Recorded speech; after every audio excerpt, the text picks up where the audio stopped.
끝판왕 완성형의 여전사의 모습을 보여줍니다. 처음부터 개슴. 존나 무섭습니다. 진짜 구라 안 치고 존나 무섭습니다.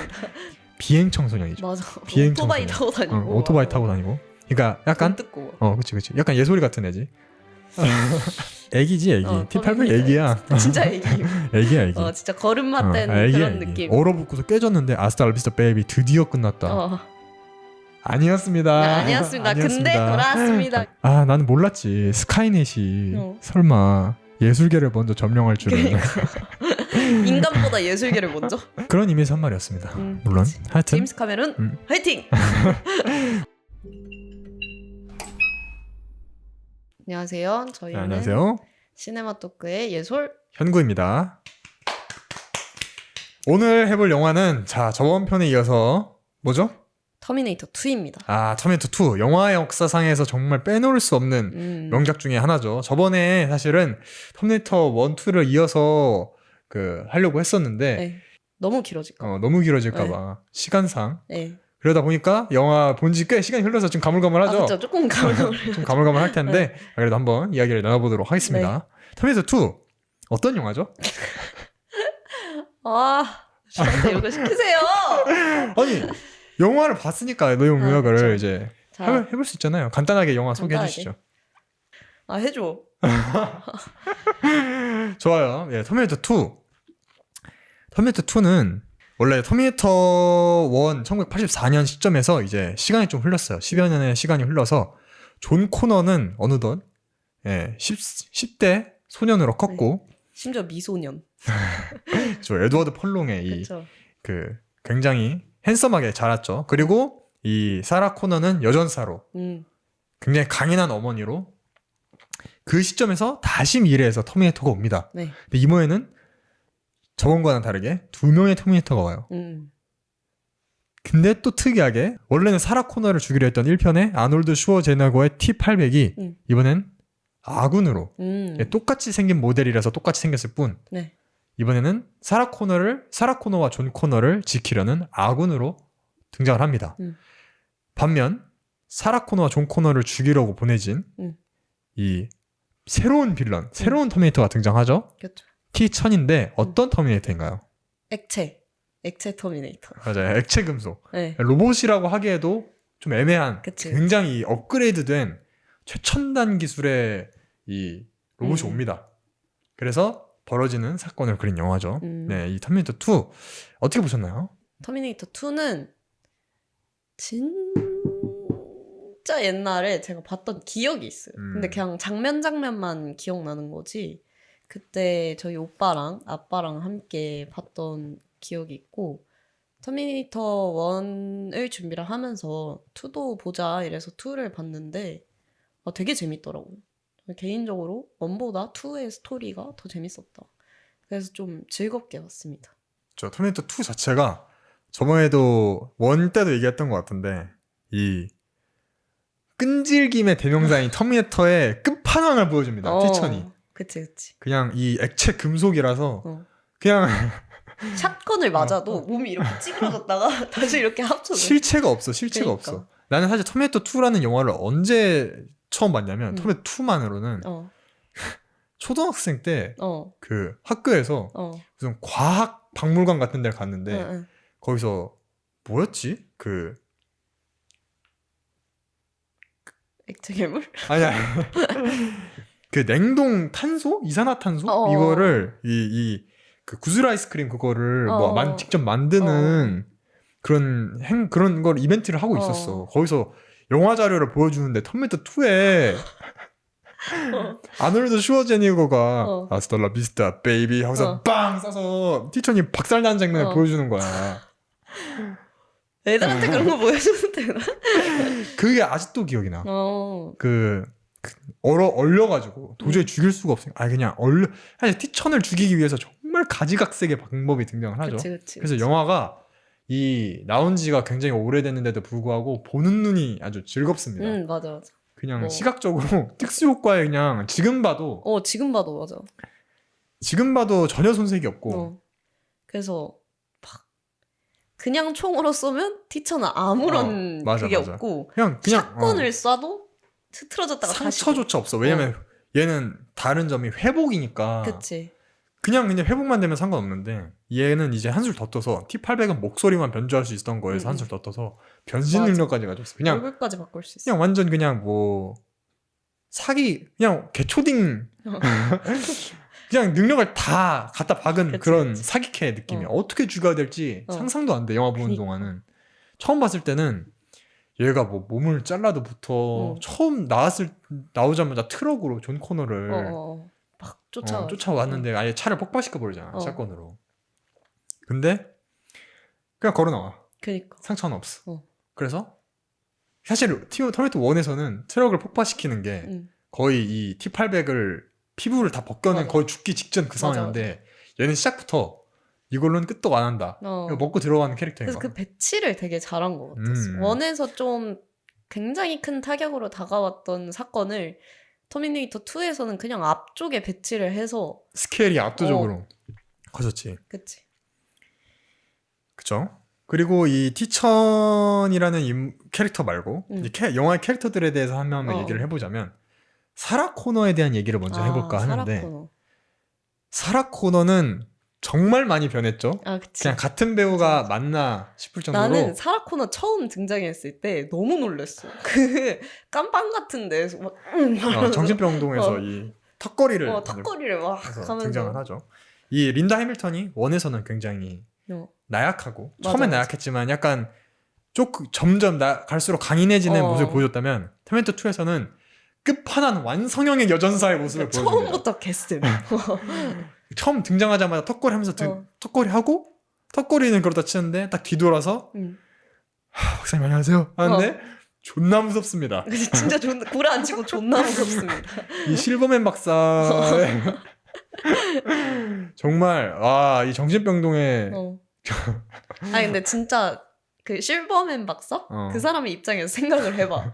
내가 케어를 하는 그런 사람인데 정신병동 안에 수감되어 있는 여자 맞아. 죄수인데 턱걸이를 존나 하고 나랑 상담이 잡혀 있어서 갔는데 턱걸이 막 땀 삐질삐질 하면서 오셨어요 박사님 그래서 막 울그락불그락 하는데 너무 무서워요 진짜. 그리고 실버맨 박사는 이 영화 내내 이 사라 코너한테 정말 많이 쳐맞기 때문에 상담하다가도 쳐맞고 나중에 탈출할 때도 쳐맞고 인질로도 잡혔다가 뭐 하여튼 제일 불쌍해. 그래서 그 주사 놓으려고 막 이렇게 맞아. 붙잡고 이렇게 하는 맞아.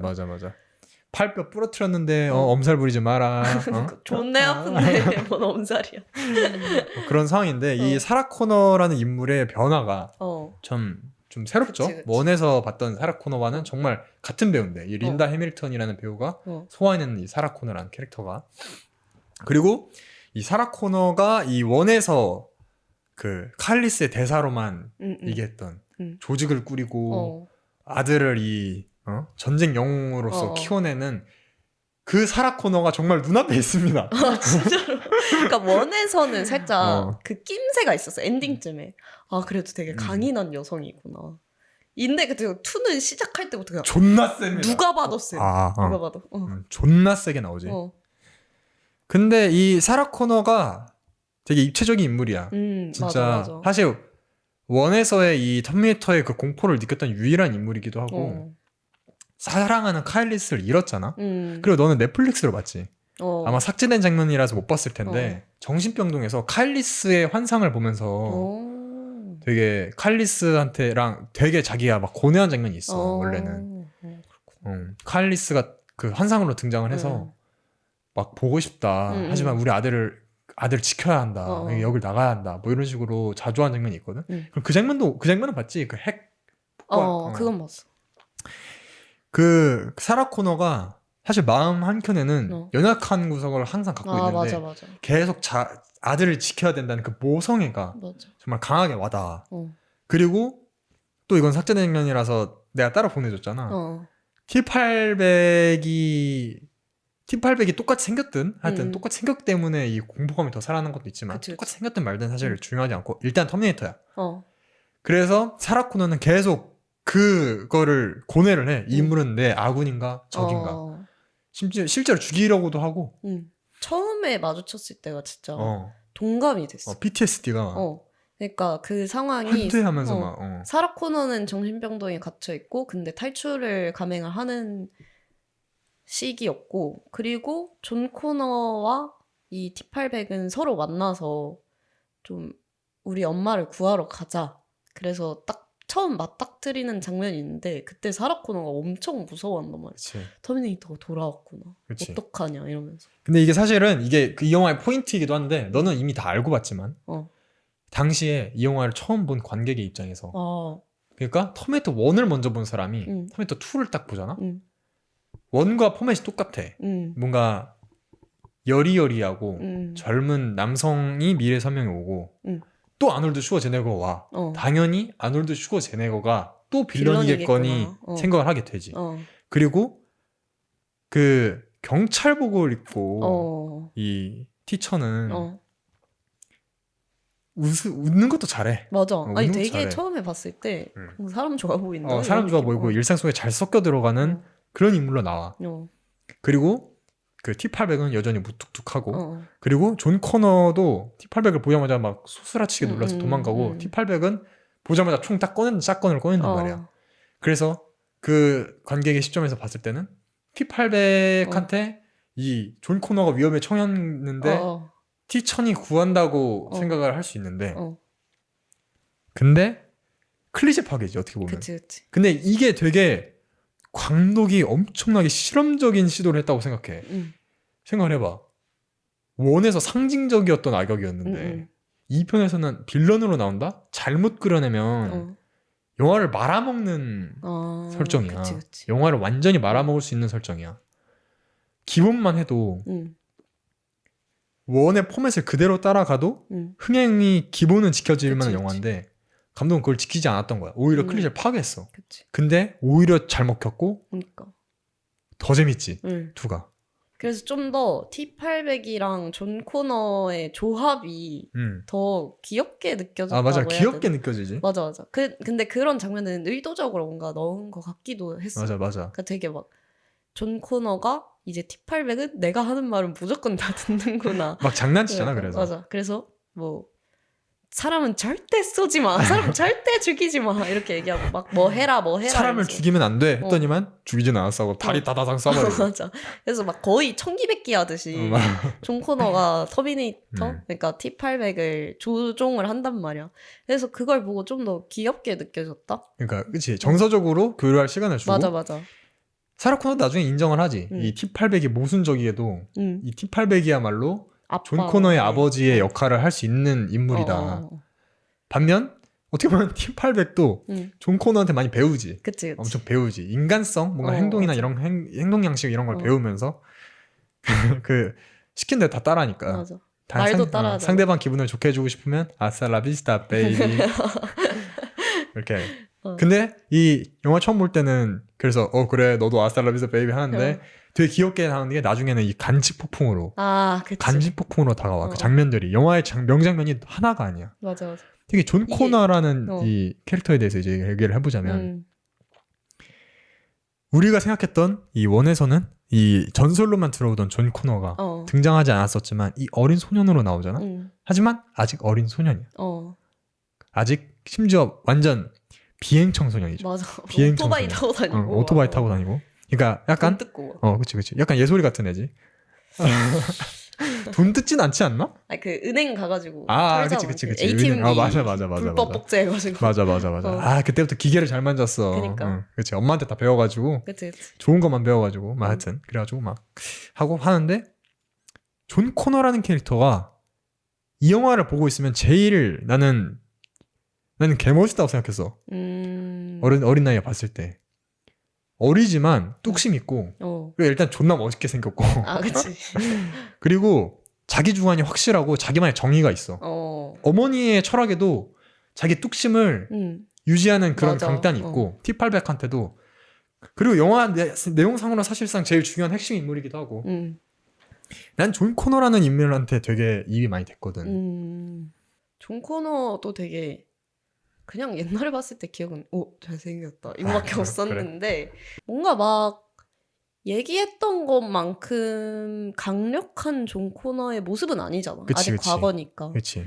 근데도 어린애가 뚝심이 있다. 그리고 T800과 이 너가 아까 얘기했듯이 그 정서 교감을 하는 그 장면들이 되게 주옥 같지. 맞아.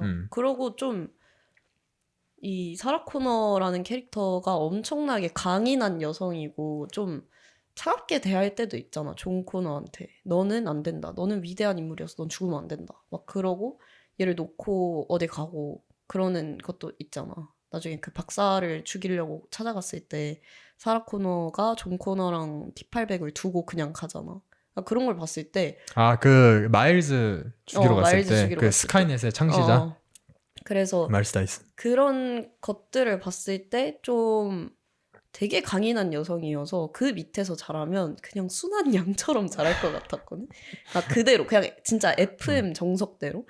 근데 존 코너를 자세히 들여다보면 그렇게 FM도 아니고 그리고 존 되게 코너 인간성이 사라 있어. 코너한테 그런 말을 하잖아. 막 내가 그렇게 위대한 사람이 될 거라면 내가 내 말을 존중하는 법도 엄마도 알아라 이런 식으로 얘기를 하잖아. 그 T800도 그렇고 존 코너도 그렇고 사라 코너도 그렇고 다 각자만의 생각이 있는데 다 그 생각이 항상 옳지는 않아. 네, 자기만의 생각이 이렇게 그 세 명이서 이 생각이 부딪히면서도 이 아군으로서 이게 그게 이 영화를 더 완성시키는 포인트였다고 생각을 해. 맞아. 그리고 존 코너라는 캐릭터가 그 안에서 제일 나도 강인하다고 느꼈던 것 같아. 그래서 영화 끝에 다가갈수록 얘는 나이에 비해서 너무 성숙하고 그럼 막 얘가 참 잘생긴 아유 그냥 그래서 아무튼 은근 사라 코너는 처음에 보였던 것보다 아직 연약한 여성이구나라는 걸 생각했고 T800은 은근 1편이나 처음에 보였던 것보다 되게 인간성이 있는 애기지 애기. T800 애기야. 진짜 애기. 애기야 애기. 진짜 걸음마 뗀 그런 느낌이고. 사람 죽이는 거 아니야? 그럼 진짜 안 죽임. 맞아. 근데 존 코너는 되게 처음에 보였던 그런 비행 청소년적인 모습이나 그런 거에 비해서 되게 성숙하고 되게 자신의 주관을 뚜렷하게 지키면서도 사람들과 조화롭게 살 수 있는 인물이구나라고 느꼈어. 그렇지. 다시 이제 핵심 인물에 대해서 두 캐릭터에 대해서 얘기를 해보자. T800과 T1000. 이 T800이 사실은 이 얘기 할 게 많은데 사실 원에서는 그냥 빌런이잖아. 그치. 죽어. 아놀드 슈워제네거라는 캐릭터 그랬는데 2를 보는 사람들은 자연스럽게 T800한테 감정이입을 하게 돼.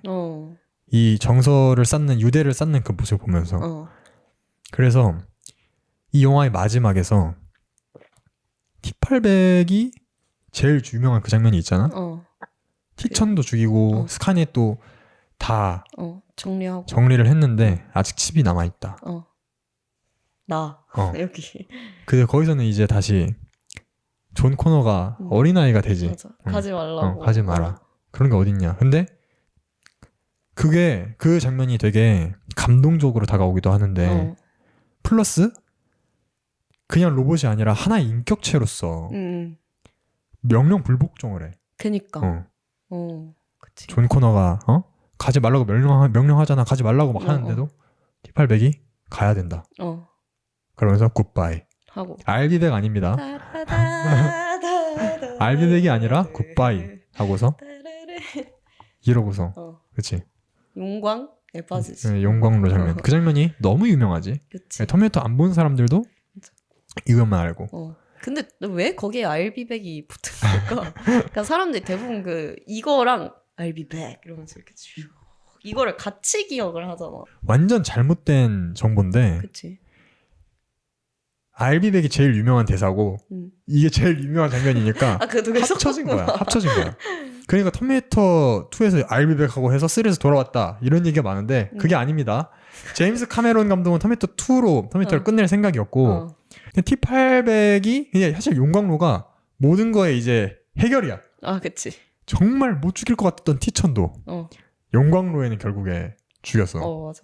T1000 영화 내내 얼마나 다양한 방법으로 죽이려고 했는지 내가 상상이 안 되는데 머리 샷건으로 쏴가지고 반토막 나고 그래 내가 처음으로 본 장면이 얼려서 깼는 그 장면을 처음으로 봤다 했잖아. 그 장면만 나중에 터미네이터 2 다시 보게 됐을 때 그래서 난 그 장면만 기다렸어.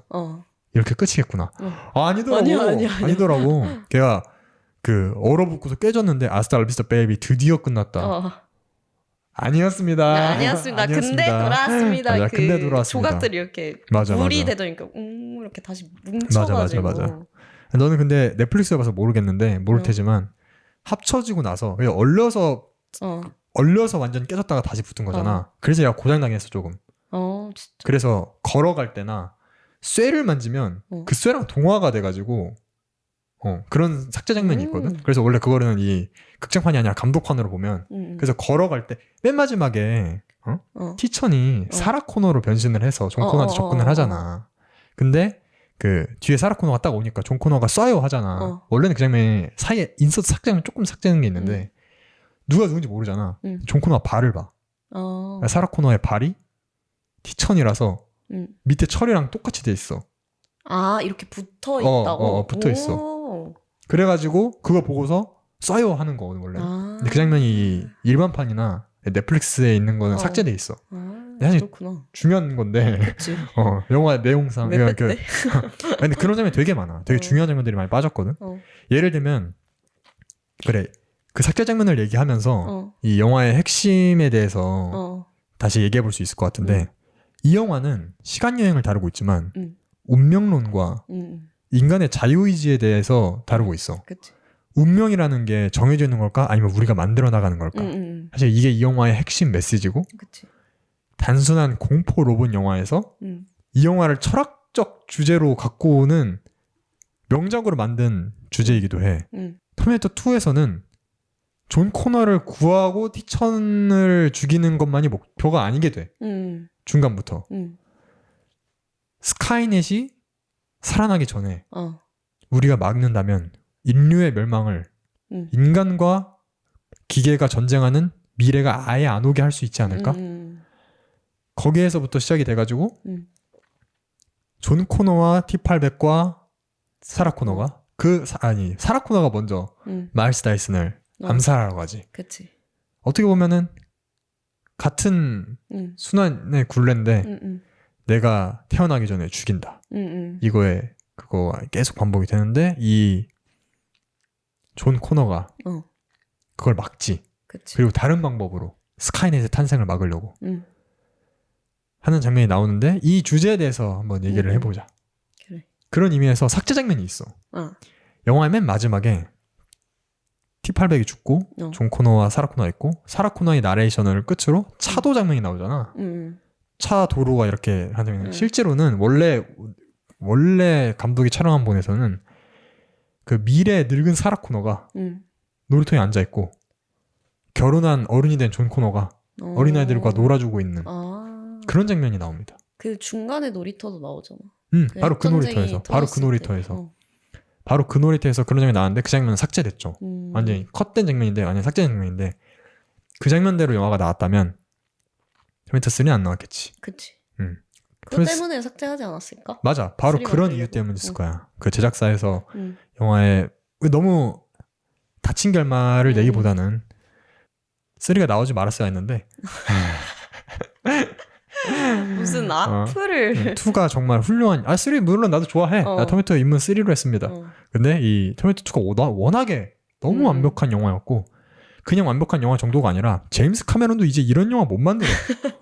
다시는 자기가 과거로 돌아가도 다시는 만들 수가 없어. 못 만들어. 이 자신의 그 능력치 범위 안에 뛰어넘은 영화야.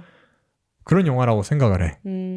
그런 이 터미네이터라는 영화의 주제에 대해서 한번 어떻게 생각을 하시는지. 시간여행과 운명론 그리고 자유의지에 대해서. 나는 원 때는 확실히 뭔가 좀 더 백투더퓨처 같은 느낌이 들었거든. 뭐 배경도 비슷하고 그러니까. 근데 백투더퓨처가 유명한 시간여행 영화잖아. 그치. 근데 그래서 원은 좀 더 시간여행이 있다. 시간여행의 주제가 좀 더 강하다? 이런 생각이 들었는데 2부터는 확실히 뭔가 운명론 대 운명을 개척하는 인간의 그치. 싸움을 그린 거지 않을까. 시간여행이라는 소재가 소재로만 존재하는 게 아니라 그냥 운명론으로 넘어가게 되지. 그치. 그래서 막 그 페이트 칼로 새겨놓잖아. 카일리스가 얘기했던 말이라고 하나? 그거 엄마 그냥 우리가 만들어가는 미래뿐인 걸까? 운명은 정해져 있는 걸까? 이런 의문을 던지잖아. 영화를 보는 사람에게끔 생각을 하게 해. 그치. 뭔가 내가 2의 내용을 다 기억하지 못하고 그냥 봤단 말이야. 진짜 거의 처음 보는 마음으로. 그러면서 진짜 궁금해지긴 하더라.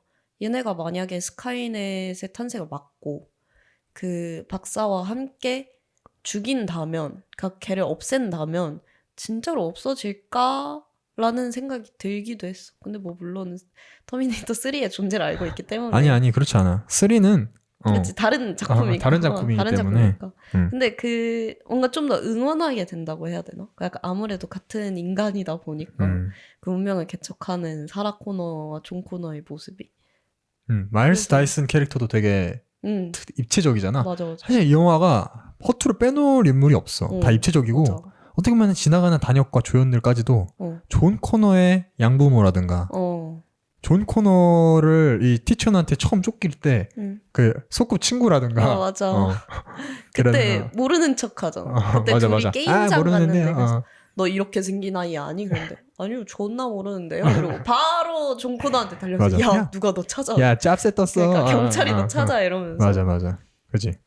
그래, 영화가 그래서 난 좋아. 이 영화가 1분 1초도 빼놓을 게 없이 나는 보물 같은 영화인데 중요한 장면들을 많이 삭제해가지고 일반판에서는 나는 감독판으로 한번 보는 거를 좀 추천을 하고 싶어. 감독판으로 한번 다시 봐야겠다. 그 거울에 이 머리 칩 빼는 장면도 그 장면도 이 인물들끼리의 불신과 불확실성과 그리고 사실 그 T800의 이 칩을 잠깐 꺼내서 이거 리셋을 하려고 할 때 리셋이 아니라 약간 프로그램 하려고 할 때 그때 사라 코너가 죽이려고 했다가 존 코너가 그걸 막는데 이 장면이 사실은 맨 마지막에 희생하는 T800 장면으로 그 연관으로 쭉 이어지는 장면이거든. 그래서 더 숭고한 희생처럼 그게 강인하게 다가오는 건데 사실 뭐 어른의 사정으로 러닝타임을 삭제한 거겠지. 그치 뭐. 하지만 뭐 이미 영화가 너무 완벽해서. 맞아. 그거를 빼고 그냥 나는 넷플릭스에서 봤는데 그렇게 보더라도 굉장히 재밌는 영화고. 그리고 작품의 주제 이거 이제 좀 마무리를 해보자면 작품의 주제나 뭐 주제 의식이냐 내용의 완결성이나 뭐 이런 걸 다 떠나서 캐릭터의 뭐 입체감이나 이런 걸 다 떠나서 그냥 영화 보는 존나 재밌어. 맞아. 진짜 지루할 틈이 없어. 액션이 미쳤고 맞아. 특수 효과가 미쳤고 특수 효과가 확실히 원에 비해서 더 나는 원 보면서도 재밌다라고 생각했거든. 특수 효과들이. 근데 2는 진짜 와우. 이런 맞아. 근데 처음 봤을 때는 그 당시 어땠겠어? 그니까. 그때 본 사람들 지렸겠지? 시선에서는 야 이거 이상의 그 특수효과 기술은 이제 앞으로 없겠거니 했는데 진짜 로봇 영화 중에 앞으로도 이 정도의 완성도를 한 영화가 없어. 그리고 잠깐 나오는 이 미래 전쟁 장면이 터미네이터 1 때보다 훨씬 고퀄로 심지어 CG도 아니야.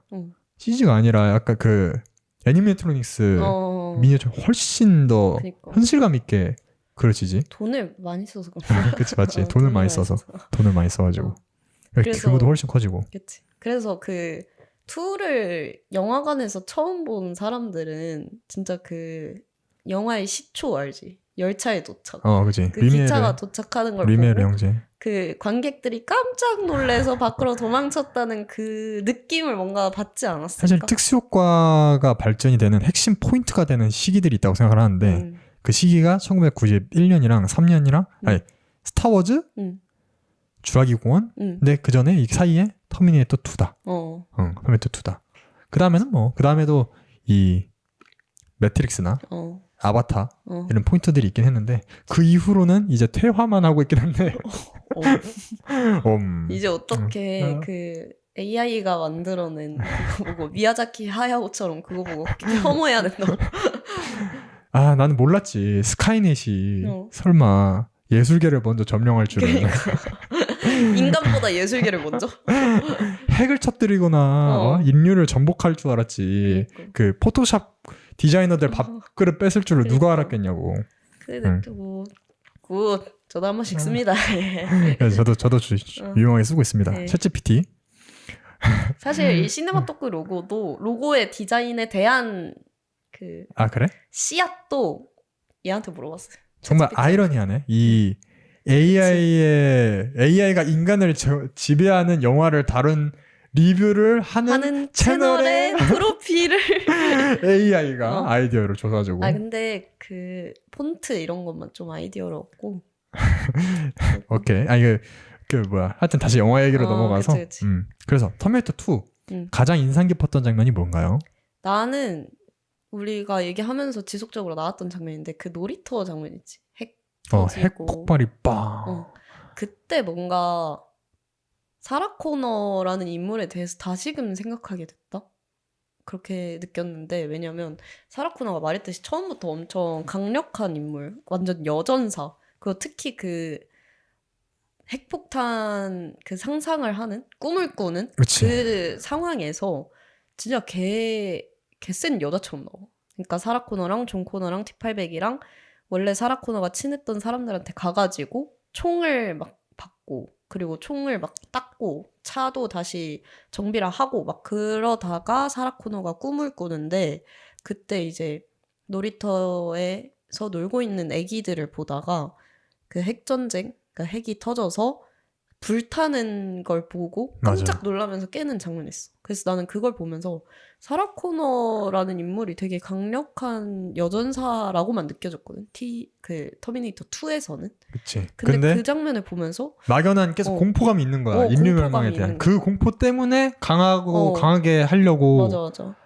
본인에 대한 압박이 계속 있는 거지. 그래서 난 그 이후로 사라 코너가 좀 불쌍하다고 느껴지기도 했어. 그치. 이 결과를 알고 있는 거니까. 핵전쟁에 대한. 그리고 그 장면이 의미가 깊은 게 난 아직까지도 핵폭발을 그렇게 사실적으로 잘 묘사한 영화를 본 적이 없어. 맞아. 정말 내 앞에서 핵이 터지는 것처럼 실감나게 확 맞아. 그걸 묘사를 해. 이게 미니어처랑 이게 섞어서 찍어가지고 진짜 사실감이 느껴지거든. 그렇게 바람이 확 불면서 이제 뼈가 되는 거지. 인물들이 먼저 굳었다가 아예 가루가 돼버리고 자기는 뼈까지 보이면서 막 이렇게 막. 근데 막 그거 막 구하려고 막 하잖아. 꿈속에서 보여진 장면이지만 강렬하지. 그치. 강렬하지. 그래서 그 핵폭발 장면만 놓고 보면 오펜하이머보다 더 센 거지 않을까. 오펜하이머는 그치. 이 영화가 훨씬 폭발 장면에서 죽는 사람들을 묘사할 수는 없으니까. 그것도 맞지. 가장 인상 깊은 장면. 지금 나는 사실 솔직히 말하면 터미네이터 2 너무 많이 봐가지고 너무 많이 봐서 이 영화를 내가 머릿속에서 재생해서 끝까지 틀 수도 있거든. 특히 명장면 부분은 대사까지 외울 수 있어. 대사를 그대로 외울 수도 있어. 그러면 내가 그걸 가이드라인을 하나 줄게. 가이드라인? 갑자기? 그러니까 만약에 터미네이터 2에서 그 마지막 따라단 이 장면만 아는 사람에게 터미네이터 2를 소개하고 싶어. 그러면 어떤 장면을 예시를 들어서 소개를 해주고 싶어? 사실 네가 그 얘기 했을 때 딱 기억나는 건 2 장면이야. 티천이 정신병동에서 딱 떴을 때 그 잠깐의 그 액션이 정말 기가 막히거든. 그 액션이 기가 막히는 것도 기가 막히는 건데 일단 창틀 사이로 티천이 딱 떠가지고 그냥 데비 존스처럼 지나가. 그 지나가거나 실버맨 그거 보고 멈추고 그리고서 막 엄청 빠르게 쫓아오는데 빠르게 엘리베이터로 그 전에 그 장면이 왜 좋았냐면 사실 터미네이터 2에서 터미네이터 1에 대한 오마주 장면이 진짜 많이 나와. 기억나는 거 있어? 일단 그 장면에서 알비백도 있는데 그거 말고 그래 알비백도 있지. 하나하나 얘기해보자. 딱 정신병동 그 장면에서 T800이 자신을 두려워하는 사라 코너한테 뭐라고 하는지 알아? 손을 내밀면서 Come with me if you wanna live. 이거는 카일리스가 사라 코너한테 처음 했던 대사야. 근데 이번 영화에서도 T800이 사라 코너에게 자기를 죽이려 했던 T800이 똑같이 생긴 T800이 그 대사를 하는 거지. 그러네.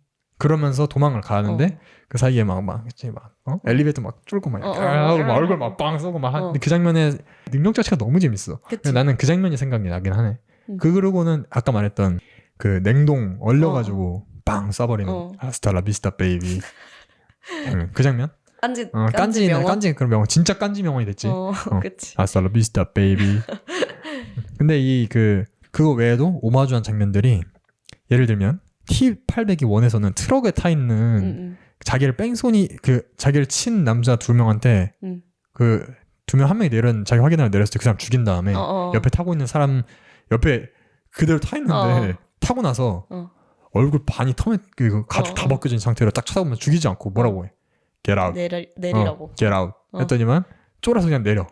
그 장면에 대한 오마주로 이번 팀2에서도 그 헬리콥터에서 T1000이 오토바이를 타고 헬리콥터에 딱 매달려가지고 헬리콥터 이 창을 머리로 이렇게 해서 깨트린 다음에 액체로 들어와.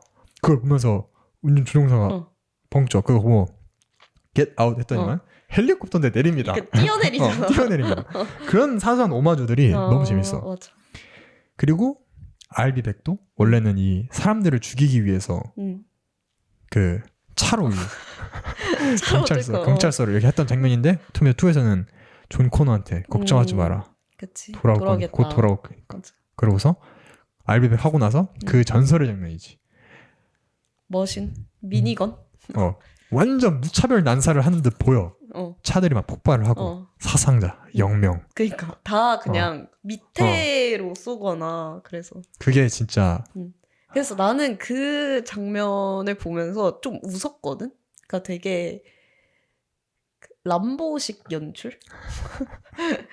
그러니까 그 람보 플러스 로봇. 이걸 그냥 대놓고 한 것 같은 느낌이었는데 그걸 보면서 RB100이 나와서 일단 좋았고. 그리고 두다다다 하는데 뭐 RB100은 뭐 몇 편마다 나와. 몇 편마다 그리고 그 쏘는 것도 너무 재밌는데 그 총을 맞는 사람들도 보여주잖아. POV로. 근데 그 사람들도 막 맞고 으아 이러고 죽는 게 아니라 다 이렇게 도망쳐 밖으로. 난 그게 너무 웃긴 거야. 그래서 T800은 여전히 존 커너의 말을 너무 잘 듣는구나 맞아. 이러면서 맞아. 그랬지. 그치. 인상 깊었던 장면은 그런 거 없고 사실 인상 깊었던 장면 하면 이 영화는 너무 정해져 있어가지고 그치? 그치? 그 장면을 정말 모르고 봤으면 정말 마음 아프고 눈물이 날 감동적인 장면이죠. 그치. 조금 인상 깊었던 장면 중에서 되게 작은 건데 재밌었던 장면이 있어. 재밌었던 장면? T800이 딱 등장을 하잖아. 근데 터미네이터 1에서 처음에 딱 나왔을 때 그 스컴백 그 뭐라고 해야 되지? 나쁜 양아치들? 맞아. 펑크족 같은 애들을 막 죽이고 그러고 옷을 빼앗고 막 그러면서 그러잖아. 근데 그거랑 똑같이 2에서도 터미네이터 T800이 등장을 했을 때 옷을 뺏는 장면이 나와. 그게 무슨 술집 같은 데 들어가가지고 맞아. 막 너 옷과 차 뭐 오토바이 이게 필요하다 그랬는데 걔네들 당연히 안 듣고 당연히 공손하게 부탁해야지 하면서 이제 근데 그때 그 여성 배우들의 시선이 난 너무 웃긴 거야. 그치 그게 그러니까 재미 포인트지. 맞아. 터미네이터가 엄청 막 우락부락하고 몸도 좋고 그러니까 막 여자들 딱 이렇게 서 있을 때 맞아.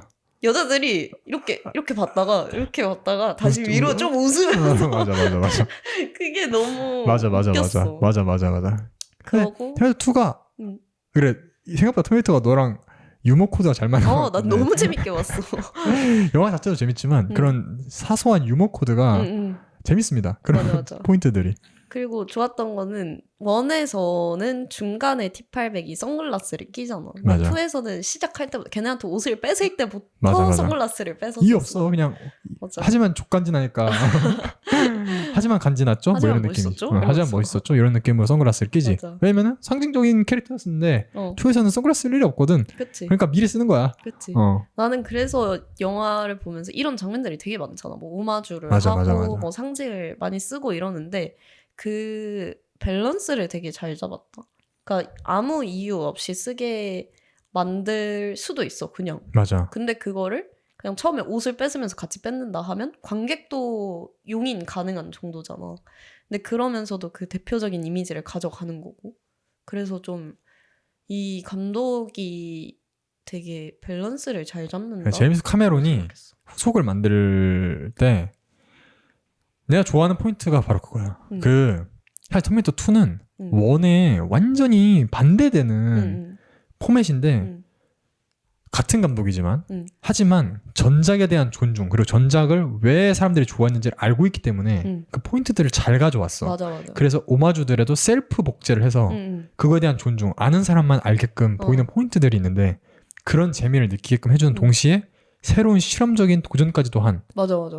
그래서 근데 그게 이렇게까지 완벽하게 조화를 이룬 작품을 내가 본 적이 없어. 이렇게까지 전작과 상반된 느낌으로 플롯을 했는데 전작을 재밌게 본 사람은 물론이고 이걸 처음 본 사람도 재미를 느낄 수 있을 만한. 그래서 나는 그걸 보면서 요즘 감독들에 대한 생각도 살짝 들더라고. 요즘 감독이라고 하기에는 좀 그렇지만 나는 팀 버튼 영화 물론 좋아하고 그러는데 요즘 최근에 만든 팀 버튼의 작품들이 자기 복제가 좀 심하다라는 생각이 들었거든. 근데 어떻게 보면 자기만의 색깔일 수 있지만 자기만의 색깔이 있어. 나도 팀버튼의 90년대 팀버튼 영화는 좋아하지만 2010년대 이후의 팀버튼 영화는 옛날에 팀버튼 감성을 내가 느낀 적이 없거든. 맞아. 그래서 그걸 보면서 좀 이게 지금의 팀버튼이 옛날에 제임스 카메론을 만나서 대화를 하면 너무 좋겠다라는 생각이 들었어. 근데 나는 같은 의미로 제임스 카메론도 옛날에 제임스 카메론을 만났다면 지금 빨리 그 T800 보내야 돼. 과거에 제임스 카메론을 만나야 돼. 제임스 카메론 사실 여전히 좋은 감독이지만 그치. 한 시리즈 어마어마한 시리즈를 시작한 이래로 작품 하나 내는데 한 10몇 년씩 걸려가지고 아바타? 근데 난 아바타도 좋아하는데. 나도 아바타 좋아해. 아바타 근데 최근에 나온 거 별로 안 좋아해. 나도 아바타 안 좋아해. 물의 길? 물의 길. 그런 의미에서 한 말이었습니다. 물론 그치. 하여튼 제임스 카메론 화이팅! 우리가 화이팅 할 게 없어. 영화계에서 제일 돈 잘 벌어. 그것도 맞지. 근데 내가 화이팅 할 수 있는 거. 오케이. 자 그러면은 시간이 얼마 없는 관계로 마무리 평가 먼저 하실래요? 그래. 먼저 작품성을 놓고 보자면 제가 터미네이터 2를 사실 처음 보면서 작품성이 좋을 거라고는 생각 못 했거든요. 사실 1을 좀 더 오락성에 가깝게 해서 보기도 했고 그냥 재밌다 이런 느낌으로 봤기 때문에 큰 기대를 안 했는데 되게 깊고 캐릭터도 엄청 입체적이고 하나하나 빼놓을 게 없고 주제도 그냥 타임 오프물이 아니라 그냥 그 운명론과 개척하는 그런 삶을 되게 잘 그려서 4.5.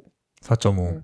그러고 오락성은 말할 거 뭐 있습니까? 5점입니다. 그냥. 그러니까 심지어 1보다도 더 이런 CG나 그런 게 더 발달을 했기 때문에 지금 봐도 진짜 너무 신기하다라는 생각이 들 정도로 그리고 액션도 너무 액션이 더 좋아졌어.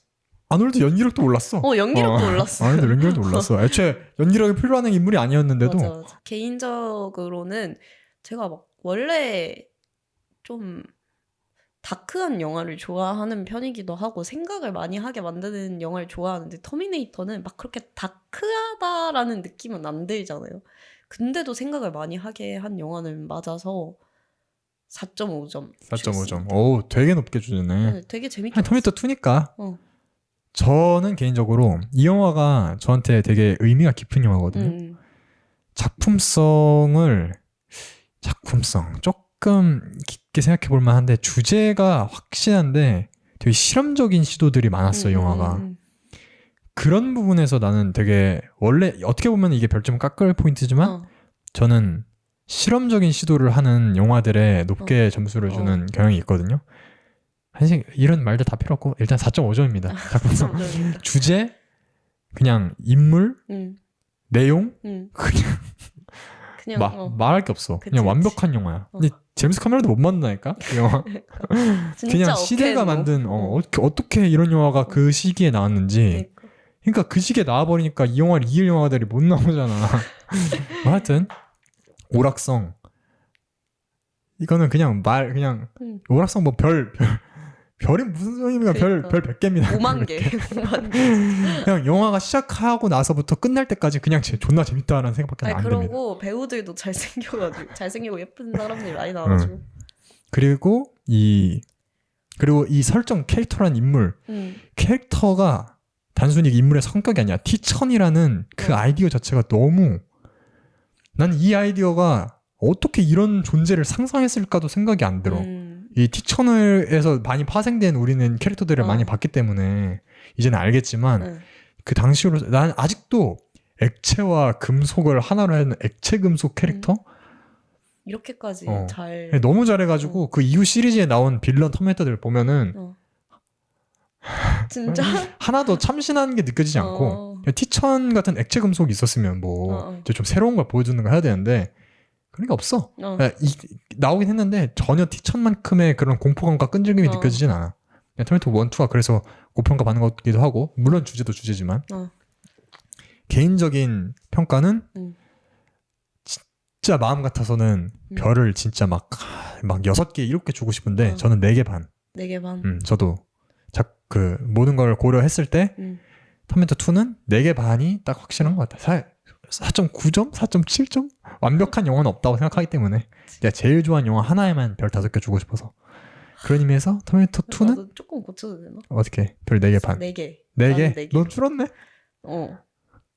갑자기 짜졌어. 아니 좋아하긴 좋아하는데 그 택시 드라이버와 비교를 하면 저도 택시 드라이버가 좀 더 개인적 취향에 더 맞기 때문에 그치. 개인적 취향이라는 거를 고려할 때 맞아.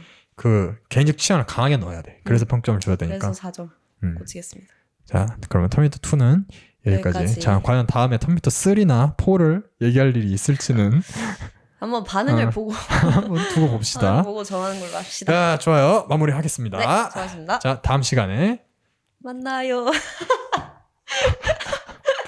안녕. 만나요. 따라리.